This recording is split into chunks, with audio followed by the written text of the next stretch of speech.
कहानी की शुरुआत में हमें खून से लथपथ सोर्सरर को दिखाया जाता है जिसके शरीर में रॉयल फैमिली के मेंबर आग लगा देते हैं। यहाँ पे सोर्सरर को सिर्फ इसलिए मारा जा रहा था क्योंकि वो एक लोअर कास्ट का होता है। यहाँ पर सोर्सरर गिड़गिड़ाकर जान की भीख मांगता है पर तड़प तड़प कर सोर्सरर मरने लगता है। मरने से पहले सोर्सरर कहता है, मैं तो बस एक सोर्सरर बनना चाहता था। इन शब्दों के बाद ही सोर्सरर मर जाता है पर अचानक से ही सोर्सरर की आंखें दोबारा खुलने लगती है। सोर्सरर अपनी आंखों के सामने अपने से कई बड़े साइज में इंसानों को देखता है जिन्हें देखकर वो बहुत डर जाता है और एक मैजिक स्पेल से हमला कर देता है। इसी हमले के साथ हमें पता चलता है कि सोर्सरर का रीइंकार्नेशन हो चुका है, वो भी रॉयल फैमिली में। सो क्या सोर्सरर अपनी प्रीवियस लाइफ का रिवेंज ले पाएगा, जानेंगे कहानी में आगे। इसी के साथ हमारी कहानी आगे बढ़ती है और कई साल बीत जाते हैं। यहाँ पर सारी मेड मिलकर लॉयड को ढूंढने की कोशिश कर रहे होते हैं। इसी बीच हमारा सीन लॉयड पर जाता है जो अब काफी बड़ा हो चुका है। यहाँ पर लॉयड उन सारी मेड से छुपकर भागने की कोशिश कर रहा होता है पर लॉयड को भागता हुआ वहां पर दो नाइट लीडर्स देख लेते हैं। उन दोनों नाइट लीडर्स में से एक नाइट लीडर लॉयड से बहुत ही प्यार से बातें करने की कोशिश कर रहा होता है। यहाँ पर वो नाइट लीडर लॉयड से दोस्ती करने की कोशिश कर रहा होता है पर लॉयड के पास समय नहीं होता। वो मेड से छुपकर भागना चाहता था इसलिए वो वहां से भाग जाता है। यहाँ पर यह चीज दूसरा नाइट लीडर भी नोटिस कर लेता है और दूसरे नाइट लीडर से कहता है कि तुम आखिर इस सेवंथ प्रिंस से दोस्ती क्यों करना चाहते हो। तुम्हें पता है ना ये सेवंथ प्रिंस है, ये कभी किंग नहीं बनेगा, तो तुम्हें इससे दोस्ती करने का कोई फायदा नहीं मिलेगा। यह सुनकर दूसरा नाइट लीडर कहता है, नहीं ऐसा नहीं है, भले ही ये सेवंथ प्रिंस है पर इसके किंग बनने की बहुत ज्यादा चांस है। ये जब पैदा हुआ था इसने अकेले ही आधे इस केसल को उड़ा दिया था। मुझे पूरा यकीन है ये सेवंथ प्रिंस अपनी पावर्स को हाइड कर रहा है। नाइट्स के इन्हीं शब्दों के साथ हमारा सीन लॉयड पर जाता है जहाँ पर लॉयड जैसे तैसे कर सारी मेट्स से छुप छुपा कर लाइब्रेरी में पहुंच जाता है। यहाँ पर लॉयड बुक के थ्रू एंशिएंट मैजिक सीखने की कोशिश कर रहा होता है कि इसी बीच वहां पर एक मेड आ जाती है जिसका नाम सिल्फी होता है। यहाँ पर सिल्फी लॉयड से कहती है, तो आप यहाँ हैं, चलिए जल्दी नहाने। सिल्फी के यहाँ कहते से ही हमारा सीन शिफ्ट हो जाता है और हम अगले सीन में देखते हैं कि सिल्फी और सारी मेड्स के साथ लॉयड नहा रहा होता है। हाँ सही सुना, ये ठरकी लड़का सारी मेड्स के साथ नहा रहा है। इसी सार्वजनिक नहाने के दौरान ही लॉयड को एक मेड डराने लगती है और कहती है, आपको लाइब्रेरी में जाना बहुत पसंद है बट गलती से भी नीचे वाली लाइब्रेरी में मत जाना, बेसमेंट वाली लाइब्रेरी में एक बहुत बड़ा मॉन्स्टर है। इस चीज़ को सुनकर बाकी मेट्स हंसने लगती है और कहती है कि लॉयड इन सब चीज़ों से नहीं डरने वाले हैं। इन्हीं सारी बातों के बीच में उन सारी मेट्स में से एक मेट कहती है कि प्रिंस लॉयड आज आप मेरे साथ सोएंगे। इसी बात पर सारी मेट्स की लड़ाई होने लगती है कि लॉयड किसके साथ सोएगा। इन सब की इसी लड़ाई का सही मौका देकर लॉयड वहां से फरार हो जाता है और काफी एक्साइटेड भी हो जाता है। लॉयड कहता है कि मुझे तो पता ही नहीं था कि एक बेसमेंट लाइब्रेरी भी है यहाँ पर, मुझे वहां पर और भी मैजिक सीखने को मिल सकता है। लॉयड के इन्हीं शब्दों के साथ हमारा सीन शिफ्ट हो जाता है और हमें बेसमेंट लाइब्रेरी के गार्ड्स को दिखाया जाता है जहाँ पर एक गार्ड को काफी नींद आ रही होती है जिसे देखकर दूसरा गार्ड कहता है, हे तुम सो मत जाना, तुम्हें पता है ना कि इस लाइब्रेरी के अंदर कितनी खतरनाक चीज है, अगर वो बाहर आ गई तो पूरे किंगडम को तबाह कर देगी, तो अपनी आंखें खुली रखो और चौकन्ने रहो। यहाँ पर गार्ड्स ये सब बातें कर ही रहे होते हैं कि इसी बीच वहां पर लॉयड आ जाता है। यहाँ पर लॉयड एन्चांटमेंट कर अपने आप को इनविजिबल कर लेता है ताकि वो इजीली लाइब्रेरी के अंदर जा सके। लॉयड धीरे धीरे कर बिना कोई आवाज करे सक्सेसफुली लाइब्रेरी के अंदर चला जाता है। अंदर जाते से ही लॉयड कहता है कि ये तो बहुत बड़ी लाइब्रेरी है, ऊपर वाली लाइब्रेरी से भी ज्यादा बड़ी, तो आखिर इस लाइब्रेरी को ऐसे छुपा कर क्यों रखा है जैसे कि यहाँ पर कोई कर्स स्पिरिट हो। यह कहने के बाद लॉयड वहां पर बुक्स ढूंढने लगता है जिनके थ्रू लॉयड एंशिएंट मैजिक की जानकारी ले सके। यहाँ पर लॉयड एंशिएंट मैजिक की बुक ढूंढने की कोशिश कर ही रहा होता है। इसी बीच एक बुक अपने आप ही मूव करते हुए लॉयड के पास जाती है। जैसे ही वो बुक खुलती है उसके अंदर से एक शैडो निकलती है जिसके शरीर पे पूरी तरह से जंजीरें बंधी होती है। वो शैडो लॉयड से कहती है, तुम काफी प्यारे बच्चे लग रहे हो और तुम इस लाइब्रेरी में आ चुके हो, इसका मतलब तुम्हें थोड़ा बहुत मैजिक तो आता है, तभी तुमने गार्ड्स को चकमा देकर यहाँ आए हो। तो क्या तुम मुझे इस सील से बाहर निकाल सकते हो? वैसे भी ये सील टूटने वाली है, तो अगर तुम थोड़ा भी मैजिक इस्तेमाल करोगे तो मैं बाहर आ सकता हूँ, और इसके बदले में मैं तुम्हें काफी सारा सोना दूंगा। यह कहकर जैसे ही वो शेडो थोड़ा सा सोना लॉयड को दिखाती है, तो उसे टच कर लॉयड कहता है, यह तो क्रिएशन मैजिक है और ये काफी बेकार क्रिएशन मैजिक था। तुम मुझे इस नकली सोने से उल्लू बनाना चाहते हो? लॉयड के मुंह से ये सब सुनकर डेमोनिक शेडो काफी ज्यादा हैरान हो जाता है। उसे लग नहीं रहा था कि इतना छोटा बच्चा क्रिएशन मैजिक के बारे में अंदाजा लगा लेगा। ये सब सुनकर वो डेमोनिक शेडो लॉयड से कहती है कि तुम मुझे बाहर तो निकालो, तुम्हें जो भी चाहिए होगा वो मैं दे दूंगा, बताओ तुम्हें क्या चाहिए। इस पर लॉयड कहता है, मुझे कुछ नहीं चाहिए, मैं बस यहाँ पर एंशिएंट मैजिक की बुक्स पढ़ने आया हूँ और मैं उसे पढ़कर यहाँ से चला जाऊंगा। यह सुनकर डेमोनिक शेडो काफी डर जाता है कि अगर लॉयड यहाँ से चला गया तो वो कभी भी यहाँ से बाहर नहीं निकल पाएगा और वो ऐसे ही कई सौ साल तक कैद रहेगा।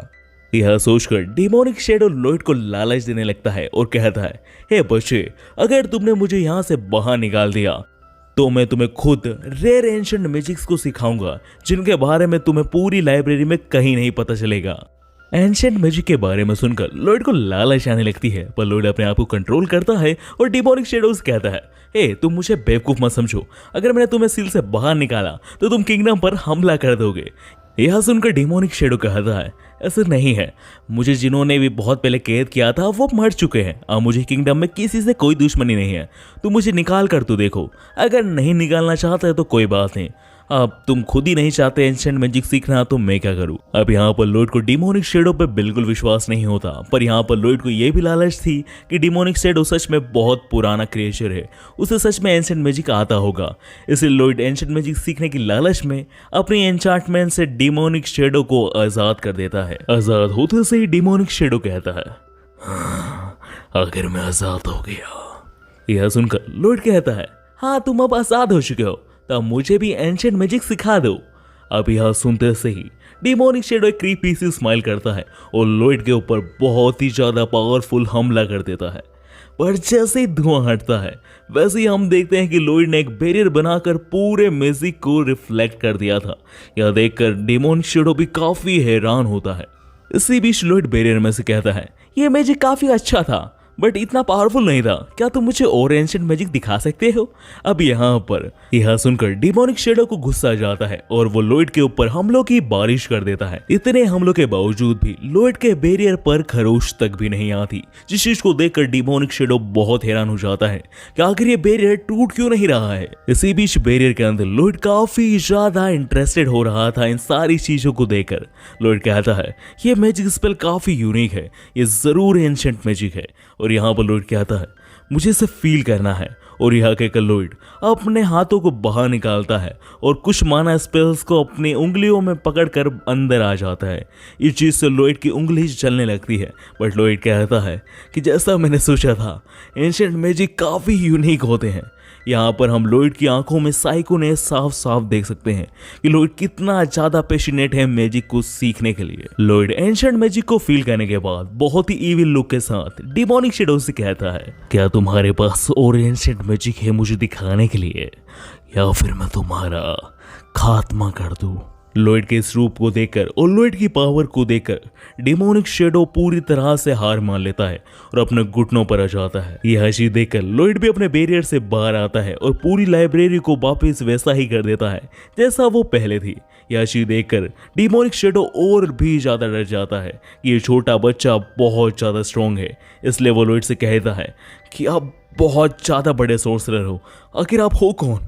सोर्सरर सुनते से ही लॉयड को अपनी पास्ट लाइफ की कुछ मेमोरीज याद आने लगती है, पर इससे पहले कि लॉयड को कुछ ज्यादा याद आता उससे पहले डीमन लॉयड से कहता है, मास्टर मेरा नाम ग्रीम है, मैं आपका स्लेव बनना चाहता हूँ, मुझे मत मारिए प्लीज। इस पर लॉयड कहता है, मैं तुम्हें नहीं मारूंगा अगर तुम मुझे ये सारे ancient magic properly step by step सिखा दोगे।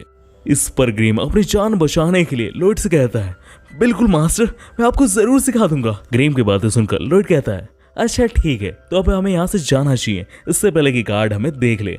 तुम अपना साइज चेंज कर मेरे जैकेट में आ जाओ। लॉयड के कहते से ही ग्रीम अपना साइज चेंज कर एक क्यूट से स्टफ में बदल जाता है और लॉयड से कहता है तुमने इतनी क्यूट चीज पहले कभी नहीं देखी होगी, है ना? लॉयड ग्रीम को पूरा इग्नोर कर देता है और कहता है जल्दी मेरे जैकेट में आ जाओ।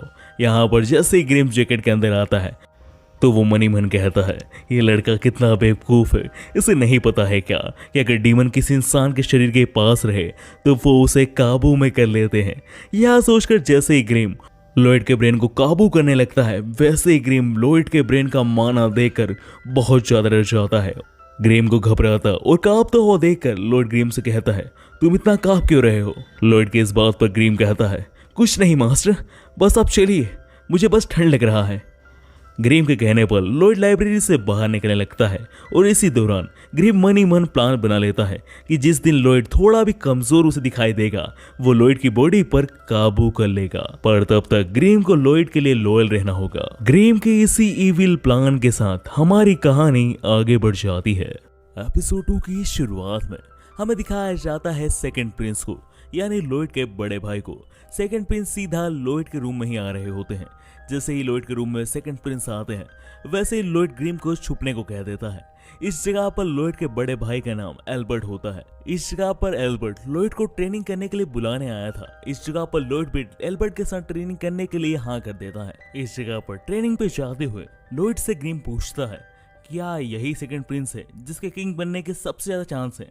इस पर लॉयड कहता है हाँ, सेकंड प्रिंस एक किंग बनने के लिए पूरे वर्दी हैं। वो फर्स्ट प्रिंस से ज्यादा स्वॉर्ड्समैनशिप में बेटर है और म्यूजिशियन भी काफी अच्छे हैं और साथ ही में वो काफी काइंड और जेंटल इंसान है। वो कई बार मुझे अपने साथ ट्रेनिंग पर बुलाते हैं। लॉयड के इन शब्दों के साथ हमें सेकंड प्रिंस की ट्रेनिंग दिखाई जाती है, जहाँ पर सेकंड प्रिंस काफी अच्छे तरीके से अपने मैजिक को यूटिलाइज कर निशाना लगा पा रहे थे।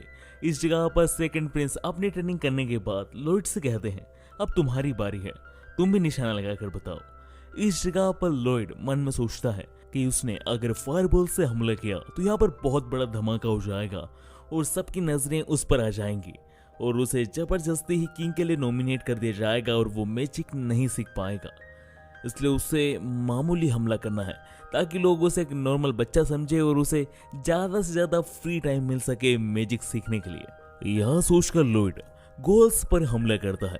बहुत ज्यादा कंप्रेस मैजिक की वजह से गोल्स पे सारे हमले सटीक लगते हैं, पर किसी भी गोल पर कोई भी खरोश नहीं आती।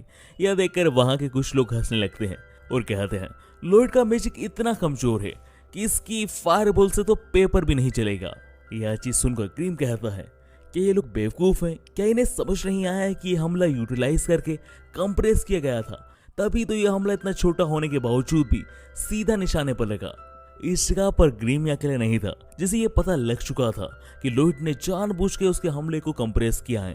कहीं ना कहीं सेकंड प्रिंस एल्बर्ट को भी ये बात पता है कि लॉयड अपनी पावर्स को कंप्रेस कर रहा है। लॉयड्स की पावर्स के बारे में पता होने के बावजूद भी वो किसी से कुछ नहीं कहते। अब ऐसा क्यों है कहानी में आगे पता चलेगा। खैर इसके बाद सेकंड प्रिंस लॉयड से कहते हैं कि मुझे कुछ काम करना है, तुम यहाँ पर अकेले ट्रेनिंग कर सकते हो। इस जगह पर सेकंड प्रिंस और बाकी गार्ड्स वहां से चले जाते हैं। यह चीज देखकर लॉयड कहता है फाइनली अब ये पूरी ट्रेनिंग प्लेस मेरी है, मैं जैसे चाहूं मैजिक का इस्तेमाल कर सकता हूँ। यह चीज कहते से लॉयड सीधा ग्रीम से कहता है हम वही मैजिक करेंगे जो तुम मुझसे लड़ते समय कर रहे थे। इस चीज को सुनकर ग्रीम कहता है कि नहीं, वो सिर्फ डेविल या फिर डीमंस कर सकते हैं जिनका 2 मुंह होता है। 2 मुंह से अगर हम स्पेल पढ़ेंगे तो पावर लेवल बढ़ जाएगा और डबल अटैक लगेगा, और तुम्हारे 2 मुंह नहीं है तो तुम इस मैजिक का इस्तेमाल नहीं कर सकते। इस चीज को सुनकर लॉयड कहता है तभी तो मैं कह रहा हूँ कि हम दोनों साथ में करेंगे। इस जगह पर ग्रीम को कुछ समझ नहीं आ रहा होता है कि लॉयड कहना क्या चाहता है। अब इससे पहले कि ग्रीम कुछ समझ पाता, लॉयड अपने मैजिक का इस्तेमाल कर ग्रीन को अपने हाथों में एब्जॉर्ब कर लेता है। यह चीज करने के बाद लॉयड ग्रीम से कहता है अब तुम समझ गए होगे कि मैं क्या करना चाहता हूँ, अब चलो मेरे साथ स्पेल बोलो। इस जगह पर ग्रीम को लगता है कि वो लॉयड के मैजिक को तो आराम से संभाल लेगा और वो काफी कॉन्फिडेंट लग रहा होता है, पर जैसे ही लॉयड अपने माना का फ्लो शुरू करता है ग्रीम को महसूस होने लगता है बहुत ही ज्यादा प्रेशर, इतना ज्यादा कि ग्रीम की बॉडी से खून निकलने लगता है। ओवरलोड होने के बाद ग्रीम मैजिक स्पेल को स्टॉप करता है और लॉयड से पूछता है कि आखिर तुम कर क्या रहे हो, इतना ज्यादा माना क्यों फ्लो हो रहा है। इस पे लॉयड कहता है नहीं, मैं ज्यादा मैजिक स्पेल नहीं कास्ट करना चाहता, बस सो ही करना चाह रहा हूँ। इस चीज को सुनकर ग्रीम कहता है, तुम पागल हो क्या? एक इंसान सिर्फ 3 मैजिक स्पेल को कास्ट कर सकता है। तुम एक साथ इतने मैजिक स्पेल मेरे ऊपर क्यों यूज करना चाहते हो? क्या तुम मुझे मारना चाहते हो? अब शांतिपूर्वक सिर्फ एक ही मैजिक स्पेल को कास्ट करो, ठीक है ना? इस जगह पर ग्रीम की कंडीशन देखकर लॉयड एग्री कर देता है सिर्फ एक ही मैजिक स्पेल को कास्ट करने के लिए। अब इसके बाद लॉयड और ग्रीम एक साथ मैजिक स्पेल को कास्ट करना शुरू करते हैं। कुछ देर बाद एक ग्रीम को महसूस होने लगता है कि ये अकेला मैजिक स्पेल भी बहुत ही ज्यादा स्ट्रॉन्ग होने वाला है। अगर ये गलती से भी किंगडम पे लगा तो पूरा किंगडम तबाह हो जाएगा और साथ में वो भी मारा जाएगा। इसलिए वो लॉयड से कहता है कि इस मैजिक स्पेल को कुछ करो, इसे किंगडम की तरफ मत जाने देना। इस चीज को सुनकर लॉयड इस पूरे मैजिक स्पेल को आसमान की ओर कर देता है और ये मैजिक स्पेल की फोर्स इतनी स्ट्रॉन्ग होती है कि आसमान की तरफ मोड़ने के बावजूद भी किंगडम के लोग बहुत दूर दूर से इस मैजिक स्पेल की फोर्स को देख पा रहे होते हैं। इसी बीच हमें दूसरी तरफ सेकंड प्रिंस का सीन दिखाया जाता है, जहां पर सेकंड प्रिंस से कुछ लोग पूछ रहे होते हैं कि आखिर आप 7th प्रिंस पे इतना ध्यान क्यों देते हैं, यानी यहाँ पर लॉयड की बात हो रही है। इस पर सेकंड प्रिंस कहते हैं, लॉयड में कुछ खासियत है, वो काफी स्ट्रॉन्ग है, वो जानबूझ के अपनी पावर्स को हाइड कर रहा है और आज भी जब उसने मैजिक का इस्तेमाल किया तो मुझे लगता है कि उसने जानबूझकर अपने मैजिक को कंप्रेस किया है। सेकंड प्रिंस की इन बातों को सुनकर उनके आसपास के लोग कहने लगते हैं, आप लॉयड को कुछ ज्यादा ही बड़ा बता रहे हैं, वो बस एक कमजोर लड़का है और कुछ भी नहीं। वो पावर्स को हाइड नहीं कर रहा है, उसके पास उतनी ही पावर्स हैं, वो कोई प्रोडिजी वगैरह नहीं है।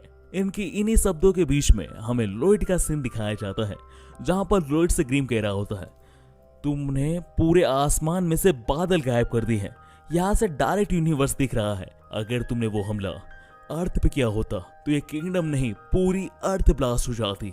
अपनी पावर्स पे कंट्रोल रखो, किसी दिन तुम अपने साथ साथ इस पूरी अर्थ को ब्लास्ट मत कर देना। ग्रीम की इन बातों पर लॉयड कहता है, मैंने सोचा नहीं था कि ये स्पेल इतना ज्यादा स्ट्रॉन्ग होगा, मैं अगली बार अपने मैजिक को कंप्रेस करने की पूरी कोशिश करूंगा। लॉयड की इन बातों को सुनकर ग्रीम लॉयड से कहता है, खैर अच्छा है कि इस हमले के बारे में किसी को भी अभी तक तो अंदाजा नहीं लगा है। यहाँ पर ग्रीम ये कहता ही है कि हम नेक्स्ट सीन में देखते हैं कि इस हमले की खबर न्यूज़पेपर में छप चुकी है। खैर इस जगह पर लॉयड और ग्रीम के लिए अच्छी बात यह है कि किसी को भी ये नहीं पता है कि इस पूरे हमले के पीछे लॉयड और ग्रीम का हाथ है। सबको ये लग रहा था कि ये एक नेचुरली हुआ है। इस खबर के जस्ट नीचे ग्रीम पढ़ता है कि एक डंजन कंपनी कई सारे ए रैंक हीरोज को अपने यहाँ जॉब दे रहे हैं, जहां पर इन हीरोज को बताए गए डंजन में जाकर वहां पर से ट्रेजर इकट्ठा करना है। ये चीज लॉयड को काफी इंटरेस्टिंग लगती है और वो ग्रीम से कहता है, चलो हम भी डंजन एक्सप्लोर करने चलते हैं। इस चीज को सुनकर ग्रीम लॉयड को रोकता है और उससे समझाता है कि अगर तुम यहाँ से गायब हो गए तो पूरे किंगडम में बवाल मच जाएगा, तुम 7th प्रिंस हो, कोई मामूली इंसान नहीं। ग्रीम की इन बातों को सुनकर लॉयड ग्रीम से कहता है, चिंता मत करो, मैंने इसके बारे में सोच रखा है। ग्रीम से यह कहकर लॉयड एक मैजिक स्पेल का इस्तेमाल करता है और अपनी एक रेप्लिका बना लेता है। वो रेप्लिका लॉयड से इतनी ज्यादा सिमिलर होती है कि ग्रीम लॉयड से कहता है कि हाँ यह आइडिया बिल्कुल अच्छा है। पर इस चीज को सुनकर ग्रीम से लॉयड कहता है, नहीं, बाकी सब पे तो ये रेप्लिका काम कर जाएगी, किसी को नहीं पता चलेगा कि एक रेप्लिका है, बट मेरी टीचर 1 सेकंड में पता लगा लेगी कि ये मैं नहीं एक रेप्लिका है। उन्होंने एक बार मेरी 0.6 मिलीमीटर बड़ी हाइट को भी ऑब्जर्व कर लिया था। लॉयड की बातें सुनकर ग्रीम कहता है, इसका मतलब डंजन का प्लान कैंसिल। अब जैसे ही ग्रीम ये कहता है हमारा सीन शिफ्ट हो जाता है और हम अगले सीन में देखते हैं कि लॉयड डंजन की तरफ आगे बढ़ रहा होता है। एवं लॉयड के हाथों में ग्रीम का मुंह भी होता है। इस जगह पर लॉयड ग्रीम से पूछता है वहां पर सब कुछ कैसे चल रहा है। यहाँ पर हमें पता चलता है कि लॉयड ने ग्रीम की सोल को उस रेप्लिका के अंदर डाल दिया है और ड्रीम की माउथ सोल को अपने हाथों में डाल दिया है, ताकि अगर कैसल में किसी भी तरह की प्रॉब्लम खड़ी हुई तो लॉयड को ग्रीम सीधा बता देगा कि यहाँ पर प्रॉब्लम हो चुकी है और लॉयड वापस लौट आएगा। यहाँ पर लॉयड आगे बढ़ रहा होता है डंजन को ढूंढने की ओर कि इसी बीच लॉयड की नजर जाती है एक लड़की पर जो अकेले ही कुछ डीमन से लड़ रही होती है। इस जगह पर हम देखते हैं कि वो लड़की भी काफी स्ट्रॉन्ग होती है, वो बहुत ही आसानी से उन सारे डीमंस को हरा देती है। अब ये सारी चीजों को लॉयड चट्टान के पीछे से छुप कर देख रहा होता है और लॉयड इस लड़की की पावर को देखकर कहता है, ये लड़की जरूर ए रैंक वॉरियर तो होगी। अब इस जगह पर लॉयड की इस प्रेजेंस को वो लड़की भी ऑब्जर्व कर लेती है और वो लॉयड से कहती है, चट्टान के पीछे कौन है, बाहर आओ। अब इस जगह पर लॉयड अचानक से घबरा जाता है और वो ग्रीम से पूछता है कि अब मैं क्या करूं। इस पर ग्रीम मुझसे कहता है, कुछ भी करो अपनी आइडेंटिटी छुपाओ, इसको पता नहीं चलना चाहिए कि तुम 7th प्रिंस हो। इस जगह पर कोई भी जवाब ना आने पर वो लड़की कहती है, मुझे कोई भी जवाब नहीं आ रहा है, इसका मतलब तुम मेरे दुश्मन हो। और यह कहकर वो लड़की पलक झपकते से ही चट्टान के ऊपर आ जाती है। चट्टान के ऊपर आते से ही वो अपने सामने लॉयड को देखती है। इस जगह पर हम देखते हैं कि लॉयड ने अपना अपीयरेंस चेंज कर लिया है। लॉयड उस लड़की से कहता है, मैं बस यहाँ से जा रहा था। इस जगह पर लॉयड ग्रीम से पूछता है, कहीं उसे पता तो नहीं लग जाएगा ना कि मैंने अपना अपीयरेंस चेंज कर रखा है। इस पर ग्रीम कहता है, नहीं चिंता मत करो, मुझे नहीं लगता कि इस लड़की का माना तुम्हारे लेवल का है कि वो तुम्हारे मैजिक का पता लगा पाए। लॉयड और ग्रीम की इन्हीं बातों के बीच में हमें दूसरी तरफ उस लड़की का सीन दिखाया जाता है, जहां पर वो लड़की लॉयड को देखकर मन ही मन कह रही थी कि ये लड़का कितना हैंडसम है, मुझे जैसे तैसे कर इस लड़के को अपना बॉयफ्रेंड बनाना ही होगा। और यह सोचते हुए वो अननोन लड़की लॉयड से पूछती है, हे तुम कहाँ जा रहे हो? इस पर लॉयड उसे बता देता है कि वो डंजन ढूंढ रहा है ताकि वो उस डंजन को एक्सप्लोर कर सके। लॉयड उस लड़की से झूठ बोल देता है कि वो बस एक मामूली सा एक्सप्लोरर है। डंजन के बारे में सुनते से ही यहाँ पर उस अननोन लड़की को एक तरीका मिल जाता है लॉयड के साथ रहने का। इस जगह पर वो अननोन लड़की अपना इंट्रोडक्शन देते हुए कहती है, मेरा नाम काओ है और मैं काफ़ी पावरफुल हूँ। मैंने पिछले 18 साल से बहुत ट्रेनिंग करी है और मैं तुम्हारी डंजन ढूंढने में मदद कर सकती हूँ अगर तुम चाहो तो। काओ के यह कहते से ही हम अगले सीन में देखते हैं कि डंजन के अंदर काओ कई सारे मॉन्स्टर्स को अपनी पावर की मदद से आसानी से मारे जा रही थी। इस जगह पर कई सारे मॉन्स्टर्स को सफाया करने के बाद काओ लॉयड से कहती है, क्या तुम्हें मेरी ताकत देखकर मुझसे प्यार हुआ? यह कहकर जैसे ही काओ लॉयड की तरफ देखती है, वहां पर उसे पता चलता है कि लॉयड उसे पूरी फाइट के दौरान इग्नोर कर रहा था और बस इस डंजन के अंदर के रेयर आइटम्स को कलेक्ट कर रहा था।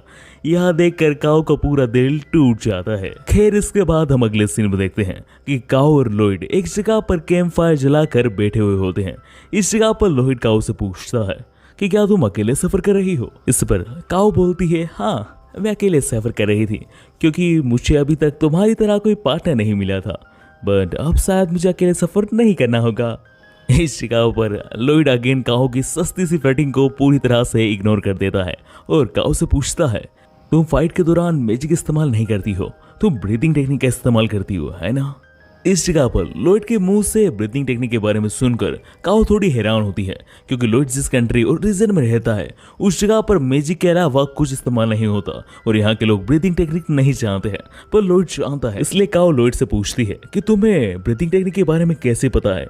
इस पर लॉयड बताता है कि उसने बचपन में काफी सारी बुक्स पढ़ी है जिसमें उसने अलग अलग रीजन की अलग अलग टेक्निक्स और मैजिक के बारे में पढ़ा है। लॉयड की बात सुनकर काओ कहती है, मैं काफी इंप्रेस हुई कि तुम्हें ब्रीदिंग टेक्निक के बारे में पता है। ब्रीदिंग टेक्निक बहुत ही रेयर टेक्निक है, इसके बारे में ज्यादा लोगों को नहीं पता है। इस जगह पर लॉयड काओ से रिक्वेस्ट करता है कि क्या वो उसे ब्रीदिंग टेक्निक सिखा सकती है। इस जगह पर काओ को थोड़ा ऐसा लग रहा था कि अब आखिरकार लॉयड उसे अटेंशन देगा। इस जगह पर काओ हाँ कहने वाली होती है कि इधर काओ देखती है कि पहले से ही लॉयड ने ब्रीदिंग टेक्निक की प्रैक्टिस करना शुरू कर दिया है। इस जगह पर शुरुआत में सब कुछ सही चल रहा होता है, पर अचानक से ही ब्रीदिंग टेक्निक लॉयड के लंग में फंस जाती है जिससे लॉयड को बहुत ज्यादा दर्द होता है। इस चीज को देखकर काओ काफी घबरा जाती है, पर कुछ देर बाद लॉयड नॉर्मल हो जाता है। काओ लॉयड को समझाती है कि तुम्हें ऐसे ब्रीदिंग टेक्निक का इस्तेमाल नहीं करना चाहिए, इसके लिए तुम्हें काफी ट्रेनिंग करनी पड़ेगी। पर हाँ कहना पड़ेगा, तुमने पहली बार के हिसाब से काफी अच्छा परफॉर्म किया, तुम जल्दी सीख जाओगे, पर अगली बार मेरे कहे बिना ब्रीदिंग टेक्निक की प्रैक्टिस करने का सोचना भी मत। तुम्हें मैं सिखाऊंगी कि कैसे ब्रीदिंग टेक्निक करना है, ठीक है ना? काओ के कहते से ही हम अगले सीन में देखते हैं कि काओ ने इस डंजन के आखिरी डीमन को भी खत्म कर दिया है। इस जगह पर इस डंजन के सारे डीमंस खत्म हो चुके होते हैं।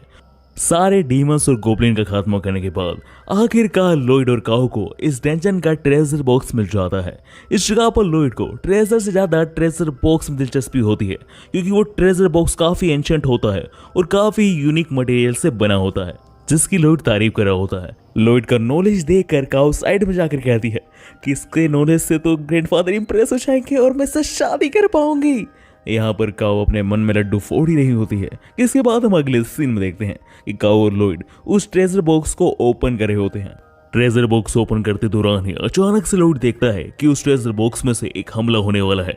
यहाँ पर लॉयड अपने साथ काओ को धकेल लेता है और जैसे तैसे कर उस हमले से बच जाता है। यहाँ पर लॉयड और काओ की नजर पड़ती है कि उस बॉक्स में से एक स्केलेटन निकल आया है। इस जगह पर उस स्केलेटन को देखकर लॉयड पूछता है, ये क्या चीज है? लॉयड के इसी सवाल के साथ ट्रिपल एस रैंक मैजिशियन का एपिसोड नंबर 2 समाप्त हो जाता है। एपिसोड 3 की शुरुआत में उस स्केलेटन को देखते से ही काओ लॉयड से कहती है, तुम्हें यहाँ से जाना होगा। और यह कहकर काओ अपनी ब्रीथिंग टेक्निक का इस्तेमाल कर लॉयड को वहां से डंजन की एंट्रेंस की तरफ धका देती है। यह करते दौरान काओ रॉबर्ट से कहती है, यानी लॉयड से कहती है कि रॉबर्ट यहाँ से चले जाओ, भले ही इस धक्के से तुम्हारी कुछ हड्डियां टूट जाएंगी, पर ये स्केलेटन एक सोर्सरर है, इसके हाथों तुम जरूर मारे जाओगे। यहाँ पर हम दोनों में से किसी न किसी एक को अपनी सोल इस सोर्सरर को देनी होगी और ये काम मैं करूंगी। काओ की बातों से हमें पता चलता है कि ये स्केलेटन एक डेड सोर्सरर है और इसे मारने के लिए किसी भी हीरो का level minimum double S rank तो होना ही चाहिए। यानी यहाँ पर काओ कुछ भी कर ले वो मार ही जाएगी। ये जानते हुए भी काओ वहां पर उस स्केलेटन से लड़ने लगती है। इस जगह पर काओ अपनी ब्रीथिंग टेक्निक को फुल पावर के साथ यूज करती है, पर इसके बावजूद भी उस स्केलेटन के ऊपर कोई फर्क नहीं पड़ रहा होता है। वो स्केलेटन बहुत ही आसानी से काओ को हराने लगता है।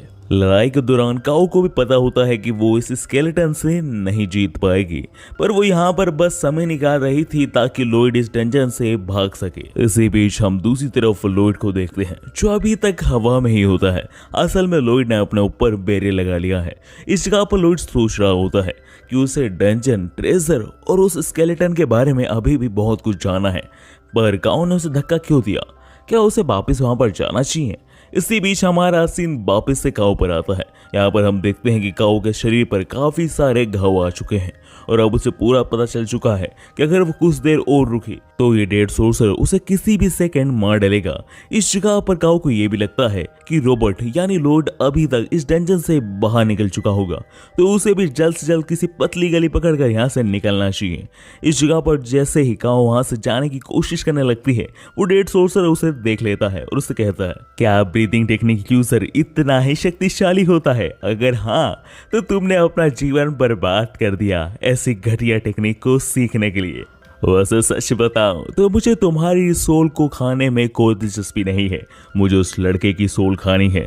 उसने मेरे हमले को इतनी आसानी से कैसे डोज कर लिया और उसे कैसे पता चल गया? मुझे उस लड़के से लड़ाई करनी थी, पर तुमने उस लड़के को यहाँ से भगा दिया है, तो इस गलती की सजा के रूप में तुम्हें मरना होगा। तुम्हारी वजह से मेरा एक शिकार यहाँ से फरार हो गया है।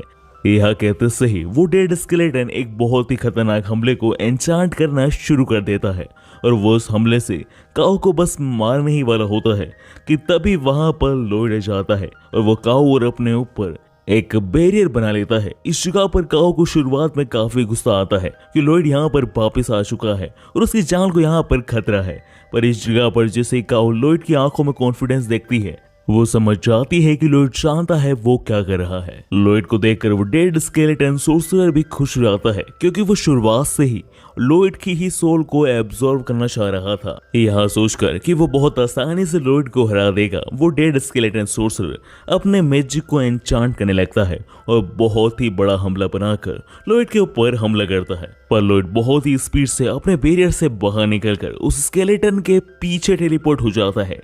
इस चीज को देखकर वो स्केलेटन भी काफी हैरान होता है कि लॉयड ने कोई भी एन्चांटमेंट नहीं बोली और वो टेलीपोर्ट हो गया। इस चीज पे वो स्केलेटन ज्यादा ध्यान न देते हुए फिर से अगेन लॉयड पर हमला करता है, पर इस जगह पर लॉयड अपने ऊपर एक काफी ताकतवर बैरियर बना लेता है। इस चीज को देखकर वो स्केलेटन भी एक बार के लिए हैरान हो जाता है क्योंकि वो काफी कोशिश करने के बावजूद भी लॉयड के बैरियर को नहीं तोड़ पा रहा था। इस जगह पर लॉयड उस बैरियर के अंदर ब्रीथिंग टेक्निक और मैजिक को एक साथ यूज करने की कोशिश कर रहा था। इस जगह पर लॉयड ने डिसाइड किया था कि अगर वो ब्रीथिंग टेक्निक का यूज नहीं कर सकता तो वो मैजिक का यूज करेगा ताकि वो ब्रीथिंग टेक्निक को कुछ हद तक प्रॉपर्ली यूज कर सके। परंतु बैरियर के अंदर ज्यादा ऑक्सीजन न होने की वजह से लॉयड अच्छी तरह से ब्रीथिंग टेक्निक का इस्तेमाल नहीं कर पा रहा था। इसलिए लॉयड डिसाइड करता है कि वो अपने बैरियर को खुद ही तोड़ लेगा ताकि उसे ऑक्सीजन मिल सके और वो ब्रीथिंग टेक्निक का इस्तेमाल कर सके। पर इस जगह पर जैसे ही लॉयड अपना बैरियर तोड़ता है तो स्केलेटन को ऐसा लगता है कि उसने अपने मैजिक से इस बैरियर को तोड़ा है और उसे लगता है कि लॉयड अपनी पावर्स की लिमिटेशंस पर आ चुका है और अब वो अगर थोड़ी और कोशिश करेगा तो वो लॉयड को आसानी से हरा सकता है। पर इस जगह पर काउ समझ चुकी थी कि लॉयड ने जानबूझ के अपने बैरियर को तोड़ा है, वो बस ब्रीदिंग टेक्निक को प्रॉपर्ली करना चाहता है।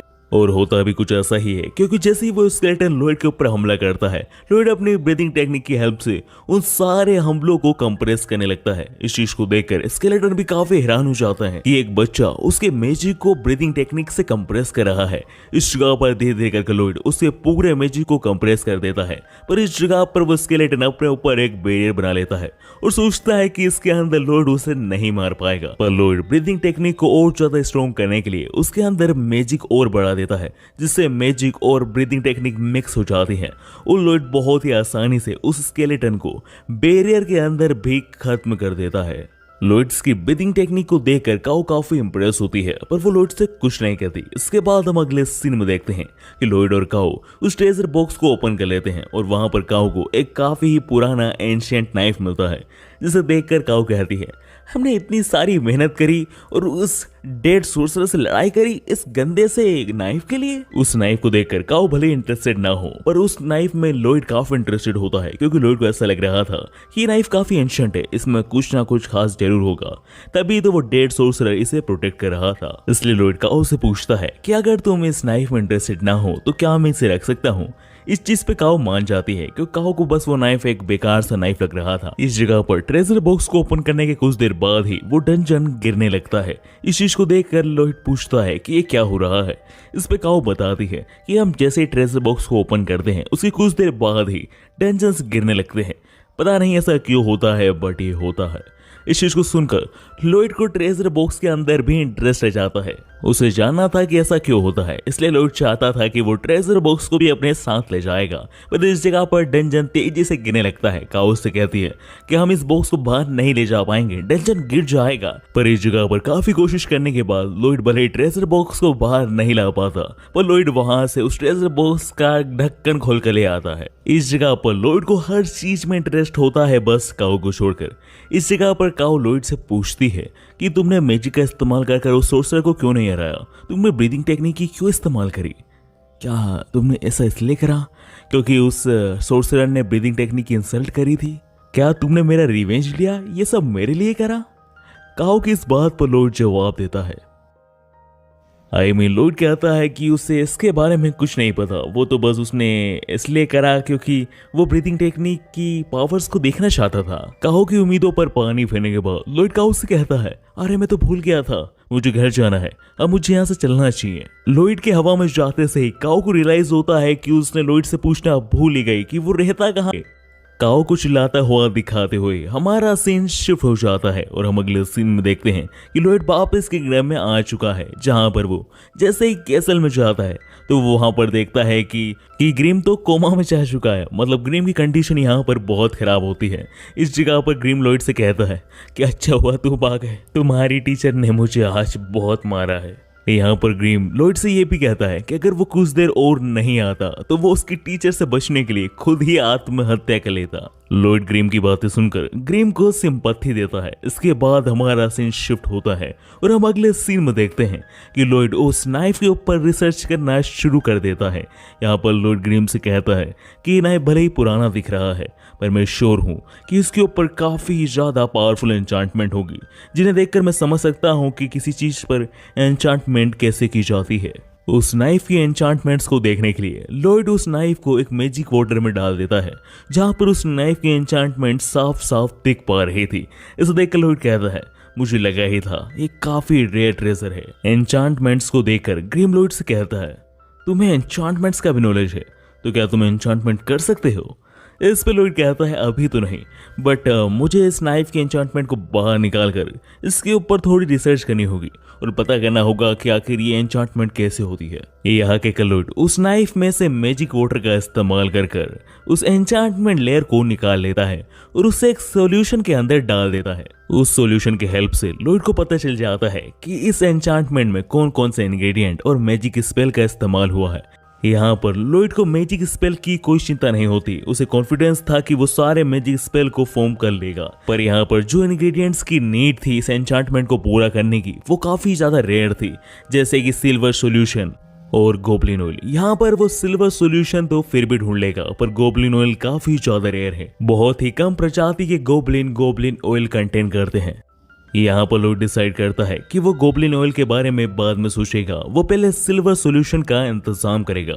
लॉयड के यहाँ कहते से ही हमारा सीन शिफ्ट हो जाता है और हम अगले सीन में देखते हैं कि लॉयड अपने डैड के पास जाता है, यानी किंगडम के किंग के पास। यहाँ पर हमें पता चलता है कि लाइफ में पहली बार लॉयड अपने डैड से कुछ मांगने आया था, इसलिए उसके डैड भी काफी खुश होते हैं। यहाँ पर लॉयड अपने डैड से काफी सारे सिल्वर कॉइन्स मांगता है, जो उसके डैड बिना कोई हेजिटेशन के उसे दे देते हैं। इस जगह पर लॉयड के डैड सोच रहे होते हैं कि उनका सबसे छोटा बेटा इतने सारे कॉइन्स का करेगा क्या। लॉयड के डैड को दिखाते हुए हमारा सीन शिफ्ट हो जाता है और हम अगले सीन में देखते हैं कि लॉयड और ग्रिम इतने सारे सिल्वर कॉइन्स को पिघला रहे होते हैं ताकि वो इन सिल्वर कॉइन से सिल्वर सॉल्यूशन बना सके। इस सीन को दिखाते हुए हम नेक्स्ट सीन में देखते हैं कि लॉयड सिल्फी से फाइट कर रहा होता है। इस जगह पर लॉयड काफी कोशिश कर रहा था कि वो अपने टीचर सिल्फी पर एक हमला तो कर ही सके, पर इस जगह पर सिल्फी लॉयड से कहती हैं, अभी भी आप काफी स्लो हो मुझ पर अटैक करने के लिए, अभी आपको काफी स्ट्रॉन्ग बनना होगा सेवंथ प्रिंस। यह सुनकर लॉयड अपनी आसपास की जगह को हिला देता है ताकि वो सिल्फी को थोड़ा डराकर उसके ऊपर हमला कर सके। लॉयड के इस मैजिक स्पेल को देखकर सिल्फी भी काफी इंप्रेस होती है और जैसे ही लॉयड सिल्फी के ऊपर हमला करता है, वैसे ही लॉयड देखता है कि सिल्फी वहां से गायब हो चुकी है। लॉयड को समझ नहीं आता कि सिल्फी कहाँ है, पर अचानक से इस जमीन के अंदर से लॉयड के ऊपर सिल्फी हमला कर देती है और हम देखते हैं कि लॉयड वहां पर हार जाता है। इसके बाद हम अगले सीन में देखते हैं कि सिल्फी लॉयड को गोबलिन ऑयल दे रही होती है। इस चीज को देखकर लॉयड सिल्फी से पूछता है, इस चीज को लेकर तो हमारी कंडीशन थी ना सेंसे कि मुझे आपके ऊपर हमला करना होगा, पर मैं तो आपके ऊपर एक भी बार हमला नहीं कर पाया। इस चीज को सुनकर सिल्फी कहती है, भले ही आप मेरे ऊपर हमला नहीं कर पाए, पर मैं आज काफी खुश हूँ, क्योंकि उस दिन आपकी परफॉर्मेंस देखकर मुझे ऐसा लगा कि आप कितने कमजोर हो चुके हो, इसलिए मैं आपकी आज की परफॉर्मेंस से काफी खुश हूँ, इसलिए आप ये गोबलिन ऑयल रख सकते हैं। असल में यहाँ पर सिल्फी इनडायरेक्टली ग्रीम को कमजोर बोल रही थी। यह चीज सुनकर ग्रीम कहता है, क्या दिन आ गए मेरे, एक समय पर मैं इस किंगडम के लिए थ्रेट हुआ करता था और अब मैं एक मेट से मार खा रहा हूँ। इसके बाद हम अगले सीन में देखते हैं कि लॉयड और ग्रिम ने मिलकर माना पोशन बना लिया है। अब बस लॉयड को वेपन चाहिए होंगे जिनके ऊपर वो एन्चांटमेंट कर सके। इसलिए लॉयड अपने बड़े भाई एल्बर्ट के पास जाता है, जहाँ पर वो अपने बड़े भाई से कहता है कि मुझे कुछ वेपन्स की नीड है, क्या आप मुझे वेपन्स दे सकते हैं, मुझे उनमें एन्चांटमेंट करनी है। इस जगह पर एल्बर्ट को तो लॉयड पहले से ही बहुत पसंद होता है और उसे काफ़ी अच्छा लग रहा था कि उसका छोटा भाई ग्रो कर रहा है और एन्चांटमेंट सीखने की कोशिश कर रहा है। इस जगह पर एल्बर्ट लॉयड से कहता है कि तुम चिंता मत करो मेरे छोटे भाई, मैं तुम्हें वेपन्स दिलवा दूंगा। और यह कहकर एल्बर्ट अपने सारे नाइट्स से कहता है कि अपने सारे वेपन और स्वार्ड्स को ड्रॉप कर दो, मेरा छोटा भाई उन पर एन्चांटमेंट करेगा। इस जगह पर सारे नाइट्स एल्बर्ट से डरते थे क्योंकि उन्हें ऐसा लग रहा था कि एल्बर्ट ही फ्यूचर में जाकर किंग बनेगा, इसलिए सारे नाइट्स अपनी स्वॉर्ड्स को ड्रॉप कर देते हैं। पर इस जगह पर सारे नाइट्स काफी दुखी होते हैं क्योंकि उन्हें अपनी स्वॉर्ड्स काफी पसंद होती है और उन्हें ऐसा लग रहा था कि एन्चांटमेंट करना तो किसी बड़े के लिए भी नामुमकिन जैसा है, ये छोटा बच्चा उनकी सारी स्वॉर्ड्स को खराब कर देगा। ये सब चीजें ग्रिम भी समझ चुका था और उसे काफी बेकार लग रहा होता है कि कैसे सब लोग लॉयड को इतना अंडर एस्टिमेट कर रहे हैं और वहीं पे दूसरी ओर एल्बर्ट को इतना महान मानते हैं। खैर इसी के साथ हमारा सीन शिफ्ट हो जाता है और हम अगले सीन में देखते हैं लॉयड, ग्रिम और एक रेप्लिका जिसे लॉयड ने ही बनाया है, वो सब मिलकर यहाँ पर एन्चांटमेंट करने के लिए तैयार हो जाते हैं। इस जगह पर ग्रिम लॉयड से कहता है, हमें ऐसे एन्चांटमेंट करनी है लॉयड कि वो नाइट्स देखकर हैरान हो जाएं और आगे से तुम्हें अंडर एस्टिमेट ना करें। जिस पर लॉयड कहता है, अच्छा ठीक है, हम शुरू करेंगे। इसी के साथ हम देखते हैं कि लॉयड वेपन्स पर एन्चांटमेंट करना शुरू कर देता है। इस जगह पर जैसे जैसे एन्चांटमेंट बढ़ती जा रही थी लॉयड को काफी मजा आने लगता है, इसलिए लॉयड एक ही स्वॉर्ड पर कई सारे एन्चांटमेंट लगा देता है, जैसे फायर ब्लास्टर, शार्पनेस, थंडर, इस तरह से कई सारी पावरफुल एन्चांटमेंट, जिसकी वजह से वो स्वॉर्ड का मेटल इन सब चीजों को झेल नहीं पाता और वो स्वॉर्ड टूट कर बिखर जाती है, जिससे लॉयड को काफी दुख होता है और वो समझ जाता है कि उसे काफ़ी कम ही एन्चांटमेंट लगानी होगी, क्योंकि इतना मेटल मजबूत नहीं है कि इतनी सारी एन्चांटमेंट को वो संभाल सके। यह चीज़ समझने के बाद हम अगले सीन में देखते हैं कि लॉयड फिर से एन्चांटमेंट करना शुरू कर देता है। लॉयड को एन्चांटमेंट करता हुआ दिखाते हुए ही हमारा सीन शिफ्ट हो जाता है और हम अगले दिन देखते हैं कि लॉयड वापिस से एल्बर्ट के पास आ चुका होता है। यहाँ पर लॉयड कहता है कि मुझे माफ़ करना, सिर्फ 50 ही स्वॉर्ड्स पर मैं एन्चांटमेंट लगा पाया, बाकी सब खराब हो गई। इस जगह पर लॉयड मन में कहता है, वैसे तो मैंने 80 to 100 स्वॉर्ड को एन्चांट कर लिया था, बट मेरे अंदर लालच आ गई और मैंने उनके ऊपर और ज़्यादा एन्चांटमेंट करना शुरू कर दिया, जिससे धीरे धीरे कर सारी स्वॉर्ड्स टूटने लगी और बस 50 स्वॉर्ड्स ही बची। इसके बाद लॉयड सब नाइट्स को उनकी स्वॉर्ड लौटा देता है, जहाँ पर सारे नाइट्स यही सोच रहे थे कि इस छोटे से बच्चे ने क्या एन्चांटमेंट की होगी। इसने सिर्फ नाम की एन्चांटमेंट करी है और इसे सिर्फ लग रहा है कि इसने एन्चांटमेंट करी है, इन स्वॉर्ड्स में तो हमें कोई अंतर नहीं दिख रहा है। यह सोचकर जैसे ही एक नाइट अपनी स्वॉर्ड को अपनी मयान में रखता है, वैसे ही उसकी मयान कट कर गिर जाती है। इस चीज़ से पता चलता है कि स्वॉर्ड में कितनी ज़्यादा एन्चांटमेंट हो चुकी है कि मयान भी उस स्वॉर्ड की शार्पनेस से। इसके बाद लॉयड अपने बड़े भाई एल्बर्ट को भी उसकी स्वॉर्ड देता है, जहां पर स्वॉर्ड पकड़ते से एल्बर्ट पहचान जाता है कि उसकी स्वॉर्ड में कितना अंतर आया है। एल्बर्ट महसूस कर पा रहा था कि उसकी स्वॉर्ड कितनी ज़्यादा स्ट्रॉन्ग बन चुकी है। इस जगह पर एल्बर्ट मन ही मन सोचता है कि लॉयड और कितना ज़्यादा टैलेंटेड है, उसने पहली बार में एन्चांटमेंट करना सीख लिया है। यह सब सोचते हुए एल्बर्ट लॉयड से कहता है, इट्स इम्प्रेसिव, मैं तुम्हारी एन्चांटमेंट को महसूस कर पा रहा हूँ, तुमने बहुत अच्छा काम किया है। इसका ओरा मैं देखकर पता लगा पा रहा हूँ कि ये स्वॉर्ड कितनी ज़्यादा स्ट्रॉन्ग बन चुकी है। अभी स्ट्रॉन्ग स्वॉर्ड का इस्तेमाल भी तो करना होगा। तो मैं मॉन्स्टर हंट के लिए जा रहा हूँ, क्या तुम मेरे साथ आना पसंद करोगे लॉयड? इस चीज़ को सुनकर लॉयड काफ़ी इंटरेस्टेड हो जाता है, क्योंकि उसने आज से पहले कभी भी मॉन्स्टर हंट नहीं करा है। इसलिए लॉयड अपने ब्रदर से कहता है कि मैं जरूर आऊंगा। लॉयड के यहाँ कहते सही हम अगले सीन में देखते हैं लॉयड, सिल्फी, एल्बर्ट और नाइट्स मॉन्स्टर हंट के सफर पर निकल पड़ते हैं। इस सफर के दौरान एल्बर्ट सिल्फी से कहता है, आप बहुत अच्छी सेंस से हैं, आप लॉयड का हमेशा ध्यान रखते हैं, पर मुझे ऐसा लगता है कि आप स्टूडेंट से ज़्यादा भी लॉयड के लिए कुछ फीलिंग्स रखती हैं। यह सुनकर सिल्फी अपनी स्वॉर्ड निकाल लेती है, जिसे देखकर एल्बर्ट बहुत ज़्यादा डर जाता है और कहता है, कोई प्रॉब्लम नहीं है, मैंने बस मजाक में कहा था, बस आप अपनी स्वॉर्ड अंदर रख लीजिए। यह सुनकर सिल्फी कहती है, नहीं प्रिंस, मैंने आपके लिए नहीं, यहाँ पर कई सारे डीमंस आ चुके हैं। सिल्फी के यहाँ कहते से ही हम देखते हैं कि कई सारे डीमंस ने लॉयड और एल्बर्ट की कार्ट पर हमला कर दिया है। इस जगह पर वहाँ के सारे नाइट्स सतर्क हो जाते हैं और सिल्फी भी लॉयड से कहती है, आप यहीं बैठे रहिए, मैं इन सारे डीमंस को देख लूंगी। इस जगह पर लॉयड को भी पता होता है कि सिल्फी बहुत ज़्यादा स्ट्रॉन्ग है, वो अकेली इन सब चीज़ों को संभाल लेगी, इसलिए लॉयड आराम से बैठ जाता है। धीरे धीरे कर सिल्फी और नाइट्स मॉन्स्टर्स और डीमंस को खत्म करने लगते हैं। इसी दौरान एक डीमन सीधा लॉयड की कार्ट पर हमला कर देता है। सिल्फी भी कुछ दूर होती है।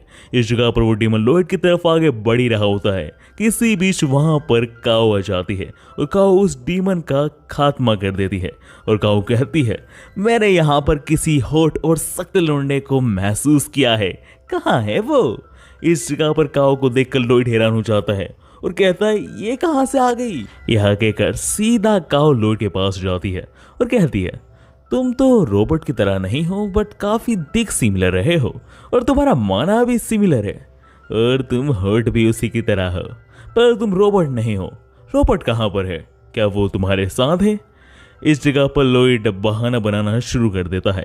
इसी बीच वहां पर सिल्फी आ जाती है और सिल्फी काओ से कहती है, तुम्हारा शुक्रिया मदद करने के लिए, बट अब तुम लॉयड से साइड हट जाओ, उन्हें तुम्हारी कंपनी पसंद नहीं आ रही है। सिल्फी के एटीट्यूड को देखकर काओ को गुस्सा आने लगता है और काओ और सिल्फी के बीच में बहस शुरू हो जाती है। इस जगह पर एल्बर्ट बीच में आकर उन दोनों की बहस को शांत करने की कोशिश करने लगता है, क्योंकि ये दोनों ही बहुत स्ट्रॉन्ग है और इनके बीच में लड़ाई शुरू हुई तो यहाँ पर कई सारे नाइट्स मारे जा सकते हैं। इस जगह पर सिचुएशन को कंट्रोल में करने के लिए एल्बर्ट काओ से कहता है, तुम चिंता मत करो, अगर तुम्हें हमारे साथ चलना है तो तुम चल सकती हो, हम नदी किनारे ही हमारा कैंप लगाने वाले हैं।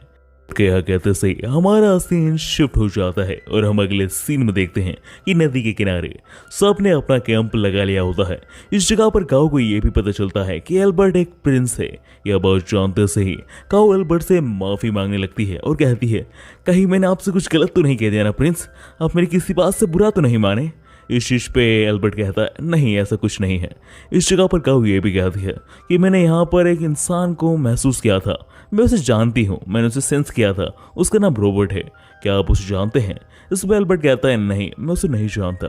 इस पर काऊ फिर से कहती है मैंने उस हॉट लड़के को यहीं सेंस किया था। इस चीज को सुनते से सब नाइट्स कहते हैं ये तो एक हफ्सी लड़की है। इस जगह पर एल्बर्ट से काऊ अगेन पूछती है कि लॉयड कहाँ पर है, मुझे वो लड़का जाना पहचाना लग रहा है। इस पर एल्बर्ट पूछता है लॉयड। इसी बीच हमारा सीन लॉयड पर जाता है, जहां पर हम देखते हैं कि लॉयड एक टेंट के पीछे छुपने की कोशिश कर रहा था। इस जगह पर वो काऊ से ही छुपने की कोशिश कर रहा था, वो नहीं चाहता कि किसी को भी उसकी रॉबर्ट वाली पर्सनालिटी के बारे में पता चले। इस जगह पर लॉयड डिसाइड करता है कि वो टेंट में जाकर सो जाएगा इससे पहले कि काऊ उसे पहचान ले। यह डिसाइड कर जैसे ही लॉयड टेंट के अंदर घुसता है तो वो अपने सामने सिल्फी को कपड़े बदलते हुए देखता है। इस जगह पर लॉयड सिल्फी से पूछता है कि तुम यहाँ क्या कर रही हो? इस पे सिल्फी बहुत ही इनोसेंट बनकर कहती है बस कपड़े बदल रही हूँ। इस पर लॉयड कहता है वो मैं भी देख सकता हूँ पर मेरे टेंट में क्यों बदल रही हो आप? इस जगह पर सिल्फी लॉयड को समझाती है कि इस जगह पर जितने भी नाइट्स हैं वो एल्बर्ट को ही प्रोटेक्ट करेंगे अगर डीमस का हमला हुआ, क्योंकि एल्बर्ट ही अगले किंग बनने के उत्तराधिकारी हैं। पर अगर ज्यादा डीमस ने हमला किया और लॉयड को जान पे खतरा आया तो ऐसा भी हो सकता है कि सिल्फी उसे बचा ना पाए दूर होने की वजह से।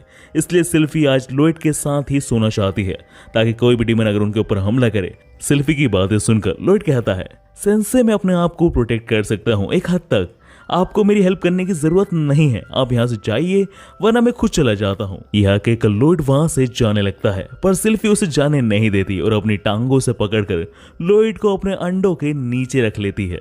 इस जगह पर सिल्फी लॉयड को पकड़कर उसे समझाने लगती है बाय द वे गाइस, ऐसा समझाना और बुझाना तो आप भी डिजर्व करते हो। खैर इसे समझाने और बुझाने के दौरान वहां पर काऊ हो जाती है और काऊ इस पूरे समझाने बुझाने वाली प्रोसेस को देखकर गलत समझ लेती है।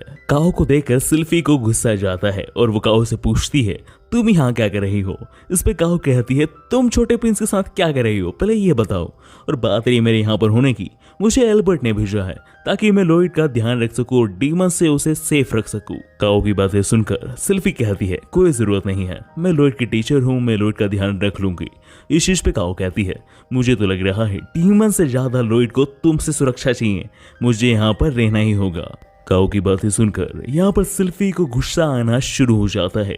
यहाँ पर सिल्फी काऊ से कहती है कि तुम यहाँ से चली क्यों नहीं जाती, यहाँ पर तुम्हारा काम ही क्या है, तुम बहुत ज्यादा अनोइंग हो। सिल्फी की इन सारी बातों को सुनकर यहाँ पर काऊ को भी गुस्सा आ जाता है और काऊ और सिल्फी के बीच में लड़ाई शुरू हो जाती है।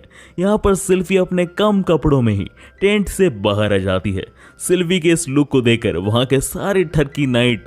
इसी बीच लॉयड को एक अच्छा मौका मिलता है काऊ और सिल्फी दोनों से बचकर यहाँ से निकलने का। इसी बीच लॉयड को वहां पर एल्बर्ट मिल जाता है। एल्बर्ट उसे समझाता है कि सिल्फी जिस हिसाब से तुम्हारे लिए काफी ज्यादा इनसिक्योर है, मुझे लगता है कि वो तुम्हें पसंद करती है, पर याद रखना ये लड़कियां बहुत कॉम्प्लिकेटेड होती हैं, इनसे जितना ज्यादा हो सके दूर ही रहा करो। एल्बर्ट की इन्हीं बातों के साथ हमारा सीन सिल्फी और काऊ पर जाता है, जहां पर वो दोनों एक दूसरे से लड़ रहे होते हैं और यहाँ पर नाइट्स को बहुत मजा आ रहा था सिल्फी के फिगर पर आंख सेकने में और काऊ के मजे लेने में। अब इस चीज को काऊ और सिल्फी दोनों नोटिस कर लेती हैं और वो सबसे पहले एक दूसरे से लड़ने के बजाय इन सारे नाइट्स को पीट देती हैं। इस चीज को देखकर एल्बर्ट लॉयड से कहता है देखा ना तुमने, इनका कोई भरोसा नहीं होता, ये कब एक साथ होकर तुम्हारी बैंड बजा दें। खैर इन्हीं सब सीन्स के बीच में वहां पर एक नाइट आकर बताता है कि जंगल में से कोई डीमन उनकी तरफ आ रहा है।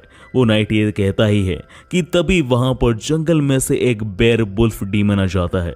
बेयर वुल्फ को देखते से ही लॉयड, काऊ, सिल्फी, एल्बर्ट, ग्रीम और सभी नाइट्स चौकन्ना हो जाते हैं। इस जगह पर लॉयड ग्रीम से कहता है कि ये बेयरफुल तुम्हारी प्रजाति का ही है ना, ये कितना ताकतवर हो सकता है। इस पे ग्रीम कहता है हाँ ये मेरे टाइप का ही डीमन है, बट मुझे इसकी पावर का कोई अंदाजा नहीं है। इस जगह पर ग्रीम थोड़ा अजीब सा बिहेव कर रहा होता है और वो एक श्राइन की ओर देखा जा रहा था जो माउंटेन के ऊपर होती है। ग्रीम के इस बिहेवियर पे लॉयड का ध्यान नहीं जाता और हम देखते हैं कि सारे नाइट्स उस बेयर वुल्फ को मारने की कोशिश करने लगते हैं। काफी देर कोशिश करने के बावजूद भी जब बेयर वुल्फ के ऊपर नाइट्स के हमले से कोई असर नहीं पड़ता तो खुद सेकंड प्रिंस सामने आते हैं, यानी एल्बर्ट। एल्बर्ट यहाँ पर अपने एन्चांटेड स्वॉर्ड का इस्तेमाल करते हुए उस बेयर वुल्फ पे फायरबॉल से हमला कर देता है, जिसकी वजह से वो बेयर वुल्फ वहीं पर आग में भस्म होकर धराशायी हो जाता है। इस चीज को देखकर सारे नाइट्स एल्बर्ट की तारीफ करने लगते हैं कि कैसे एल्बर्ट ने सिर्फ एक ही हमले से उस बेयरवुल्फ को धराशायी कर दिया। इस जगह पर एल्बर्ट की तारीफ हो ही रही होती है कि इसी बीच एल्बर्ट और सारे नाइट्स देखते हैं कि एल्बर्ट के पीछे वो बेयरवुल्फ वापस खड़ा हो चुका है। इस चीज को देखकर सभी हैरान हो जाते हैं कि इतने पावरफुल मैजिक स्पेल को ये बेयरवुल्फ सरवाइव कैसे कर गया। यहाँ पर ये बेयरवुल्फ खड़ा होता ही है कि इसके पीछे और कई सारे डीमंस आने लगते हैं। वो डीमंस आते से ही सभी लोगों पर हमला कर देते हैं। इस जगह पर सारे नाइट्स और बाकी सब लोग भी उन डीमंस का सामना करने लगते हैं। इस जगह पर सिल्फी लॉयड से कहती है कि आप पीछे रहिए, अब लड़ाई के बीच में मत आना। और यह कहकर सिल्फी भी उन डीमंस से लड़ने के लिए चली जाती है। कई देर लड़ाई होने के बावजूद भी डीमंस कम ही नहीं हो रहे थे। सिल्फी का और बाकी सबके हमले उन डीमंस पर लग तो रहे थे, पर ज्यादा कुछ फर्क नहीं पड़ रहा था। वो डीमंस अपने आप को बहुत ही फास्ट रीजनरेट कर रहे थे। इवन वो अपने कटे हुए हाथ और पैरों को भी रीजनरेट कर पा रहे थे। इसलिए किसी को भी कुछ समझ नहीं आ रहा था कि वो इन मॉन्स्टर्स को कैसे हराएंगे। यह सब चीजें देखकर लॉर्ड ग्रिम से पूछता है, मैं इन सारे मॉन्स्टर्स को सेंस कर पा रहा हूँ, इनका माना लेवल बहुत कम है सिवाय उस बेयरवुल्फ को छोड़कर, फिर भी ये बाकी मॉन्स्टर्स अपने आप को इतनी जल्दी रीजनरेट कैसे कर पा रहे हैं ग्रिम। लॉर्ड के सवाल पर ग्रिम थोड़ा सीरियस होकर कहता है, हाँ तुमने सही कहा, ये सारे मॉन्स्टर्स कमजोरी हैं, बट बेयरवुल्फ के अंदर जो डार्कराय है वो बिल्कुल भी नहीं। डार्कराय असल में उस श्राइन से बाहर निकल आया है जिसे ग्रीम कुछ समय पहले देखे जा रहा था। यहाँ पर ग्रीम बताता है कि डार्कराय को कई सालों पहले उस श्राइन के अंदर सील कर दिया गया था, क्योंकि डार्कराय एक ऐसा डीमन है जिसके पास अनलिमिटेड माना सोर्स है, यानी उसका माना कभी खत्म नहीं होता, यानी वो कई सालों तक फाइट कर सकता है। और वो अपने इन्फिनाइट माना सोर्स की मदद से ही इन सारे डीमंस को कंट्रोल भी कर रहा है और साथ ही में उनको रीजनरेट भी कर रहा है। और वो ऐसा कई सालों तक कर सकता है क्योंकि उसका माना कभी खत्म नहीं होता। यहाँ पर वो सारे डीमंस को वैसे ही कंट्रोल कर रहा है जैसे कोई पपेट मास्टर पपेट को कंट्रोल करता है। माना पपेट मैजिक के बारे में सुनते से ही लॉयड पूछता है ग्रीम से, तुम भी तो मॉन्स्टर हो, क्या तुम्हें ये स्पेल आता है? इस पर ग्रीम कहता है कि हाँ मुझे ये स्पेल आता है। तो इस पर लॉयड कहता है कि क्या तुम मुझे इसी वक्त ये सिखा सकते हो? इस पर ग्रीम कहता है कि इसको सीखने में काफी समय लगता है और इस समय तुम्हारे दोस्त खतरे में हैं, हमें उन्हें बचाना चाहिए इस मैजिक को सीखने के बजाय। इस पर लॉयड कहता है कि उसकी चिंता मत करो, ये संभाल लेंगे अपने आप को, प्लीज मुझे ये मैजिक स्पेल सिखा दो, ये बहुत जरूरी है ग्रीम। बार बार लॉयड के कहने पर ग्रीम मान जाता है उसे पपेट मास्टर मैजिक स्पेल सिखाने के लिए। इसके बाद लॉयड और ग्रीम एक बैरल के पीछे जाकर इस मैजिक स्पेल की तैयारी शुरू कर देते हैं। इधर दूसरी तरफ एल्बर्ट, काओ और सिल्फी को भी अंदाजा लग चुका था कि बुल्फ ही उनका लीडर है। अगर उन्हें डीमंस को हराना है तो बुल्फ को खत्म करना होगा। सबसे पहले डीमन को मारने के लिए सिल्फी आगे आती है। सिल्फी को देखकर डीमन यानी डार्कराय कहता है कि तुम मुझे मारना चाहती हो तो मुझ पर हमला कर सकती हो, मैं अपने घाव को रीजनरेट कर लूंगा, बट मैं वापिस हमले में तुम्हारे ऊपर हमला नहीं करूंगा, मैं उस बच्चे के ऊपर हमला करूंगा जिसे तुम बचाने की कोशिश कर रही हो। यहाँ पर डार्कराय लॉयड की बात कर रहा था। यहाँ पर डार्कराय से बहुत बड़ी गलती हो चुकी थी क्योंकि यह सुनकर सिल्फी को बहुत गुस्सा आ चुका था, क्योंकि सिल्फी लॉयड के ऊपर कोई भी खतरा नहीं चाहती थी। इसलिए सिल्फी बहुत ही गुस्से में डार्कराय और उस बुल्फ की बॉडी पर हमला करना शुरू कर देती है। इस जगह पर सिल्फी पलक झपकते से ही बुल्फ के सारे पैरों को काट कर धड़ से अलग कर देती है। यहाँ पर बुल्फ की बॉडी पर बहुत गहरी चोट आती है, इसलिए डार्कराय बुल्फ की बॉडी को रीजनरेट करने के लिए सारा माना यूज करने लगता है, जिस वजह से उसके बाकी डीमन से रीजनरेशन की पावर चली जाती है। यह चीज एल्बर्ट और काओ भी नोटिस कर लेते हैं कि अब बाकी डीमन रीजनरेट नहीं कर पा रहे हैं। यह चीज समझकर एल्बर्ट सिल्फी से कहता है, बार बार उस बेयरवुल्फ पर हमला करो सिल्फी, तब तक हम इन सारे डीमंस को खत्म करते हैं। इन डीमंस की रीजनरेशन खत्म हो चुकी है, ये आसानी से अब मारे जा सकते हैं। तुम बेयरवुल्फ को संभालो, तब तक हम इन सारे डीमंस को खत्म करते हैं, फिर हम तुम्हें ज्वाइन करेंगे। यह चीज सुनकर सिल्फी ओके करती है और सिल्फी उस बेयरवुल्फ से कहती है, अब तुम समझ चुके होगे कि अब तुम्हारा खात्मा पास आ चुका है। यह कहकर सिल्फी उस बेयरवुल्फ की तरफ आगे बढ़ने लगती है। इसी सीन के दौरान हम दूसरी तरफ ग्रीम और लॉयड को देखते हैं, जहां पर ग्रीम लॉयड को मैजिक स्पेल सिखा रहा होता है। यहाँ पर ग्रीम लॉयड को समझा रहा होता है कि माना कंट्रोल पर बहुत ज्यादा फोकस लगाओ, उनसे कुछ चीज बनाने की कोशिश करो। और यह कहते हुए ग्रीम लॉयड को एग्जाम्पल दे रहा होता है। यहाँ पर लॉयड भी ग्रीम के एग्जाम्पल समझ जाता है और अपने माना से एक फ्लावर रेडी कर देता है। यह चीज देख के ग्रीम हैरान हो जाता है कि लॉयड ने इतनी आसानी से माना कंट्रोल करना सीख लिया है। यहाँ पर लॉयड मैजिक स्पेल सीख रहा होता है। वहीं दूसरी तरफ सिल्फी ने डार्कराय की बहुत बुरी हालत कर रखी थी। यहाँ पर उसने बेयरवुल्फ को बहुत ज्यादा घायल कर दिया था। बेयरवुल्फ के अंदर डार्कराय सोच रहा होता है कि आखिर सिल्फी इतनी ज्यादा स्ट्रॉन्ग कैसे है, क्योंकि सिल्फी डार्कराय को एक भी मौका नहीं दे रही थी हमला करने के लिए। यहाँ पर डार्कराय समझ जाता है कि अगर उसे सिल्फी को हराना है तो उसे लॉयड को खत्म करना होगा।